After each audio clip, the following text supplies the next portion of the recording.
What does it mean to actually hear God and say yes to him? My friend Pete was in town from London. He's preaching at my church. It was really an excuse to spend a weekend with a close friend. During his time in New York, he was preaching. He asks God to speak, waits for a moment in silence, and then says, and this had nothing to do with the sermon he just preached, I think there's someone in this room who you're really insecure about your teeth. And you've been insecure about your teeth your whole life. And so you're always guarding your smile. And when you laugh, you try to stop laughing as quickly as possible. So it affects your joy. And I think that God wants to heal that insecurity today. And to say that he loves your smile. So if that's you and it feels like I'm speaking to you, would you come forward now? No one came forward.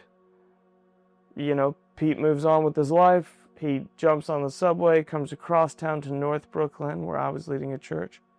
I don't know anything about this, but he preaches again, closes the sermons, and says, I'm going to ask God to speak. And then he says, hey, to be completely honest, I said this exact thing a couple hours ago in South Brooklyn. But I feel like God's bringing to mind that there's someone in this room who's really insecure about their teeth. And he repeats the exact same thing.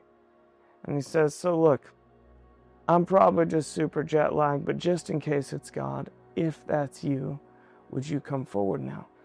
And this guy comes streaming down the center of the church, someone I hadn't seen before, and just collapses into Pete, and Pete begins to minister to him and pray for him. This man was at the church in South Brooklyn, heard the word, knew it was for him. That's like his story, like God was reading his mail, and he didn't go forward, just didn't kind of have the courage in the moment. And he left, and it was nagging him, and he said, okay, God, I'm going to take the subway across town, and I'm going to go to that church in North Brooklyn.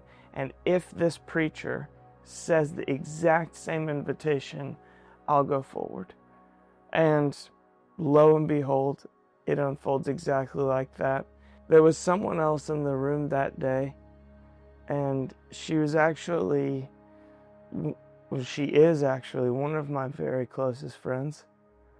And she's always struggled with her faith, I think in a way that I find really sincere and I deeply respect. Because she's always wanted everything God has to offer that's real and absolutely nothing that's of human origin or kind of cooked up or glossed over. And so she witnessed that moment of this man responding.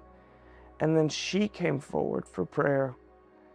And I went over to her, and she just looked up at me with tears streaming down her face and said, Tyler, I was going to tell you today that I'm out. I just can't do this church thing anymore. I don't know if I believe any of this stuff, and I'm out. But if that's who God is, if he is mighty enough to create the whole world, but he's personal enough to care about someone's insecurity around their smile, then I want to know that God.